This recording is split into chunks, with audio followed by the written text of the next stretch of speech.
اور حضرت عزیر کا بیٹا ان سے ملا تو اس کی عمر 118 سال تھی، پوتے بھی بوڑھے تھے۔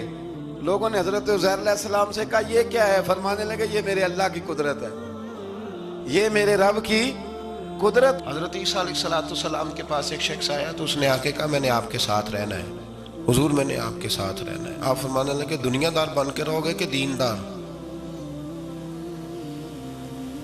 کہنے لگا جی میں دیندار بن کے رہوں گا۔ فرمانے لگے دنیا کی طلب نہ کرنا ورنہ میری صحبت میں نہیں رہ سکو۔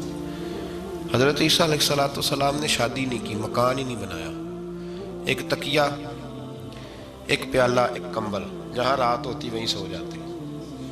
ایک دن ایک شخص کو دیکھا کہ وہ نا ڈھلان بنی ہوئی تھی، پتھر کی پہاڑ تھوڑی سی ڈھلان بنی ہوئی تھی تو نیچے لیٹا ہوا ہے۔ آپ نے کمبل بھی صدقہ کر دیا، کہنے لگے آج کے بعد جہاں ڈھلان بنے گی وہاں سو جائیں گے، کمبل کی ضرورت ہی کوئی نہیں۔ کچھ دنوں کے بعد ایک شخص کو دیکھا کہ وہ اپنے ہاتھ کا تکیہ بنا کے سویا ہوا ہے، تکیہ بھی خیرات کر دیا، کہنے لگے اس کے بغیر بھی گزارا ہو سکتا ہے۔ کچھ دنوں کے بعد دیکھا کہ ایک آدمی چلو میں پانی پی رہا ہے، پیالہ بھی اللہ کے راستے میں دے دیا، کہنے لگے چل جائے گا کام اس کے بغیر۔ فرمایا دنیا دار بن کے نہ آنا، کہنے لگا نہیں صاحب میں دیندار بن کے آؤں گا۔ جناب عیسیٰ علیہ السلام نے رکھ لیا۔ آپ پہلے دن ہی کہنے لگے چل آ جا روٹی کھا لے، 3 روٹیاں منگائیں، اس کو ساتھ بٹھایا، فرمانے لگے میں تو ایک کھاؤں گا، تو کتنی کھائے گا؟ کہنے لگا جی میں بھی ایک ہی کھاؤں گا۔ ایک روٹی اس نے کھا لی، ایک آپ نے کھا لی، تیسری روٹی چھوڑ کے جناب عیسیٰ علیہ السلام دریا کنارے وضو کرنے چلے گئے۔ واپس آئے تو روٹی کوئی نہیں تھی۔ اللہ کے نبی تھے، جان گئے۔ رب کریم کا بندہ بھی جان جاتا ہے۔ اقبال کہتے ہیں اولیاء کیا ہیں جواسی القلوب، کہتے ہیں رب کے ولی کو ٹٹولا نہ کر، وہ تو دلوں کے حال بھی جانتا ہے۔ انہیں ٹٹولا نہ کر، غبار آلود سمجھ کر حکارت سے نہ دیکھ ان کو، انہی کی ٹھوکروں سے سلطنت بنتی بگڑتی ہے۔ اور اقبال کہتے ہیں نہ تیغ و تیر میں نہ لشکرو سپاہ میں، نہ تیغ و تیر میں نہ لشکرو سپاہ میں، کہتے ہیں نہ تلوار میں نہ تیر میں نہ لشکر میں نہ فوجوں میں، نہ تیغ و تیر میں نہ لشکر و سپاہ میں ہے، جو بات مرد کلندر کی بارگاہ میں ہے، جو بات مرد کلندر کی بارگاہ میں۔ تیسری روٹی کدھر ہے؟ کہنے لگا حضور مجھے نہیں پتا۔ فرمانے لگے تجھے پتا ہے پر تو بتا نہیں رہا۔ کہنے لگا مجھے تیسری روٹی کا پتا۔ حضرت عیسیٰ علیہ السلام ایک ہرنی جا رہی تھی، اس کے ساتھ 2 بچے تھے، آپ نے ایک بچہ پکڑا، اس کو ذبح کیا، لکڑی جلائی، اس کو بھونا، اس کو بھی کھلایا، خود بھی کھایا، ہڈیاں جمع کر دیں۔ جب وہ ہڈیاں اس پہلو کو ذرا سمجھیے گا، جب کھا بیٹھے ہڈیاں جمع، وہ ہرنی بھی کھڑی ہے، دوسرا بچہ بھی کھڑا ہے، ایک بچہ کا ذبح کر کے کھا لیا، دوسرا کھڑا ہے۔ جب پیٹ بھر لیے وہ بھی ڈکار لینے لگا سامنے، تو حضرت عیسیٰ علیہ السلام ہڈیوں سے کہنے لگے چلو اٹھ جاؤ اللہ کے حکم سے۔ ہرنی کا بچہ پھر سے زندہ ہو گیا، وہ چلا گیا، ماں اس کو ساتھ لے کے روانہ۔ فرمانے لگے دیکھ اللہ نے مجھے معجزہ دیا ہے، ہم نے کھا بھی لیا ہے اور بچہ چلا بھی گیا ہے، ہمارے پیٹ میں ہے بھی، اور اب تو بتا دے روٹی کس نے کھائی ہے؟ کہنے لگا جی مجھے نہیں پتا، نہیں پتا مجھے۔ حضرت عیسیٰ علیہ السلام اس کو ساتھ لے کے بڑھے تو دریا کے اوپر، پانی کے اوپر پیدل چلنے لگے، دریا پار کر گئے۔ فرمانے لگے تو پانی پہ چلتا رہا ہے، سارا پانی کراس کر گیا ہے تو ڈوبا نہیں، اب بتا دے روٹی کس کے پاس ہے؟ کہنے لگا نہیں پتا، مجھے پتا۔ اللہ اکبر، کیا خوب لفظ کہہ گئے سجادہ نشین حضرت پیر میر علی شاہ صاحب رحمۃ اللہ علیہ۔ بے قدراں کچھ قدر نہ جاتی، کھیتی خوب تسلی ہو، اے دنیا دار پجاری زر دے، کتے آندے گل ٹلی ہو۔ سارا دریا اتنا بڑا دیکھتے ہیں لوگ جو آتے ہیں نا درویشوں کے پاس، بڑے رنگ دیکھتے ہیں پر بدلتے نہیں، رنگ بڑے دیکھتے ہیں پر اپنے آپ کو تبدیل، او 5 فقیروں کسے نہیں مارے آئے ہوئی چور اندر دا ہو، دیکھتے بڑا کچھ ہے بدلتے نہیں، نہ بدلا۔ حضرت عیسیٰ کہنے لگے منوا کے میں بھی چھوڑوں گا، تو مانے گا۔ آپ نے نا ریت کٹھی کی، ریت 3 حصوں میں ریت جمع کر لی اور پھر اس پر کچھ پڑھ کے پھونکا تو وہ سونا بن گئی. 3 ڈھیریاں تھی ریت کی، پھونکا تو سونا بن گئی. آپ فرمانے لگے یہ سونا تیرا، ایک ڈھیری تیری، ایک میری، اور تیسری اس کی جس نے تیسری روٹی کھائی ہے. کہنا جی میں ہی کھاتی، میں نہیں کھائی. یہ تیسرا اس کا حصہ جس نے تیسری، کہنے لگا میں نہیں کھائی ہے. مان گیا. ذرا بات کو سمجھیں. پانی پہ پیدل چلا ہے پر مانا دنیا دار ہے نا، مانا نہیں. ہرنی کا بچہ زندہ ہوتا دیکھا ہے پر مانا دنیا قابو آنے لگی ہے تو مان گیا ہے. کہنے لگا جی میں نہیں کھائی ہے. فرمایا او بھلے مانس، تجھے کہا تھا دنیا داری نہ کرنا، تجھے جناب عیسیٰ کی صحبت ملے گی، پر تو ایک روٹی پہ رہ گیا یار. کہاں دنیا دار پجاری زرد دے کتیاں دے گل ٹلی، کہاں رہ گیا. حضرت میاں محمد بخش صاحب رحمت اللہ تعالیٰ علیہ کو ایک شخص لے گیا ٹانگے پہ بٹھا کے. ٹانگے غلام رسول مہر صاحب نے لکھا ہے کہ وہ ٹانگے پہ بٹھا کے لے گیا اور لے جا کے نا تو میاں صاحب جی حضور یہ زمین بھی میری ہے، یہ بھی میری ہے، وہ بھی میری ہے، یہ بھی میری ہے. بڑی اس نے تفصیل سنائی تو میاں صاحب فرمانے لگے بس کر یار، میں بڑی دیر سے سن رہا ہوں کہ تیرا بڑا کچھ ہے، بس کر. کہنے لگا حضور نہیں، یہ بھی تو میں نے تھوڑی دکھائی ہے، اور بھی میرے پاس بڑا کچھ ہے. تو آپ فرمانے لگے یہ بتا تجھ سے پہلے کس کے پاس تھا؟ چپ کر گیا. فرمایا اس سے پہلے کس کے پاس تھا؟ چپ کر گیا. کیا خوب فرمایا، کیا درویشوں کا کہنے کا انداز ہے، کیا خوب رنگ ہے، اور تشبیہ کس طرح کی اعلیٰ دیتے ہیں. دانش مندہ دا کم ناہی دل دنیا نہ لانا، اس ووٹی کئی خامند کیتے جو کیتا سو کھانا. اس ووٹی کئی خامند کیتے جو کیتا. یہ دکان میری ہے تو پہلے کس کی تھی؟ اس سے پہلے کس کی تھی؟ یہ گاڑی میری ہے تو اس سے پہلے کس کی تھی صاحب؟ یہ کسی نہ کسی کی تھی، اور تیرے بعد بھی کسی نہ کسی کی ہو جائے گی. اس ووٹی کئی خامند کیتے جو کیتا سو. حضرت عیسیٰ کہنے لگے تو نے ایک پیغمبر کی صحبت ضائع کر دی صرف دنیا داری کے لیے. فرمانے لگے میں نے کیا کرنا ہے سونا، تو تینوں کے تینوں ڈیریاں تو ہی رکھ لے، تیری ہیں، پر تو نے زیادتی کی، تو نے قیمت نہیں ڈالی ہماری صحبت کی. آپ اٹھ کے چلے گئے. صحرا کا علاقہ تھا، وہ شخص وہیں بیٹھا تھا. ابھی سمیٹ ہی رہا تھا کہ 2 ڈاکو آ گئے، تلواریں پکڑی ہوئی ہیں. کہنے لگے چل دوڑ جا، سونا مارا ہے، تو کدھر سے آ گیا؟ منت کی. کہنے لگا چلو مہربانی کرو، 3 حصوں میں ہے، 2 لے لو، ایک تو مجھے دے دو، ایک تو دے دو. منت کرنے لگا. وہ مان گئے. کہنے لگے چلو ٹھیک ہے. دوستی کر لی، نام پتہ پوچھ لیا، گفتگو ہونے لگی. تھوڑی دیر بیٹھے تو ایک دوسرے سے فرینک ہو گئے، بے تکلفی شروع ہوئی. تو کہنے لگے بھوک بڑی لگی ہے، روٹی تو لاؤ. ایک کو بھیجا، ڈاکوؤں میں سے ایک کو بھیجا کھانا لینے، وہ کھانا لینے چلا گیا. اب یہ دونوں پیچھے رہ گئے، ایک وہ روٹی کھانے والا اور ایک ڈاکو. تو آپس میں کہنے لگے یار یہ تیرا پوچھتا ہے وہ روٹی کھانے والا، تیرے اس کے ساتھ کیا تعلق ہے؟ کچھ بھی نہیں، ڈاکو سجن ہے.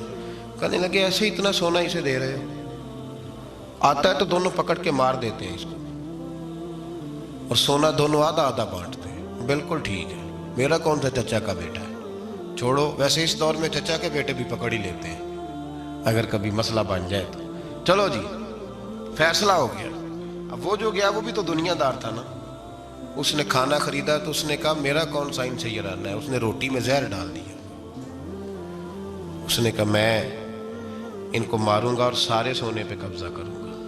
حب الدنیا راست من کل خطیہ، ہر برائی کی جڑ ہے. وہ کھانا لے کے آیا، ابھی اس نے رکھا ہی تھا، دونوں نے حملہ کر دیا، پکڑا اور مار ڈالا. وہ مر گیا. اب یہ مزے سے بیٹھ کے روٹی کھانے لگے. سیر ہو کے پیٹ بھر کے روٹی کھائی. چند لمحے گزرے تو دھڑام سے روح پرواز کر گئی. حضرت عیسیٰ 1 گھنٹے کے بعد گزرے. 3 لاشیں پڑی ہیں اور سونا ویسے کا ویسا پڑا. ایس ووٹی کئی خامد کیتے جو کیتا سو کھانا، سونا ویسے کا ویسے پڑا ہے. جناب عیسیٰ علیہ السلام کھڑے ہو کے اپنے حواریوں سے کہنے لگے اس کو کہا تھا تو صحبت حاصل کر، دنیا داری سے بچ. لیکن اس نے دنیا داری کو فوقیت دی، ایک پیغمبر کی صحبت کو فوقیت. آج نقصان یہ ہوا ہے کہ خود مرا ہے اور 2 لاشیں اور بھی اس نے ساتھ کٹھی کر لی. دنیا داری سے بچ جائیں، اس سے بچیں، ضرورت کی حاصل کریں. ضرورت سے زیادہ نہیں. ضرور محنت کریں, جدوجہد, حلال روزی کمائیں اللہ کے راستے میں دینے کے لیے, غریبوں کی مدد کرنے کے لیے ضرور کریں, لیکن اس کو مشن نہ بنائیں. یہ مشن نہیں. اگر آپ نے صبح سے لے کے شام تک 3 گھنٹے وقت گزارا ہے تو پھر آپ کا 2 گھنٹے اگر دنیا میں گزرے ہیں تو 1 گھنٹہ دین میں گزرنا چاہیے نا, ورنہ آپ کا دن ضائع ہو گیا ہے. کم از کم تیسرا حصہ تو دین کو دو. ہمارے بزرگوں نے ضمناً دنیا داری رکھی, ضمناً. کہتے تھے ہم تو اتنی روزی کماتے ہیں کہ کمر سیدھی ہو سکے. ایک تو میرے عزیز یہ یاد رکھیں کہ اپنے ہمہ وقت زندگی کو دنیا کو ٹائم نہ دیں, دنیا کو اتنا ٹائم دیں جتنی کہ اس کے لیے. حضرت علی المرتضیٰ رضی اللہ تعالیٰ عنہ کا ایک فرمان یاد رکھیں. آپ فرمایا کرتے تھے میں دنیا کے لیے اتنی محنت کرتا ہوں جتنا میں نے دنیا میں رہنا ہے, اور آخرت کے لیے اتنی محنت کرتا ہوں جتنا میں نے آخرت میں. جو آدمی 500 سال پہلے فوت ہو گیا تھا وہ کہاں ہے؟ ابھی قبر میں. زندگی کتنی گزار کے گیا؟ 60 سال 70 سال. تو جتنا دنیا میں رہنا ہے اتنی اس کے لیے جدوجہد کریں, جتنا جانا ہے اتنا جانے کے لیے محنت کریں.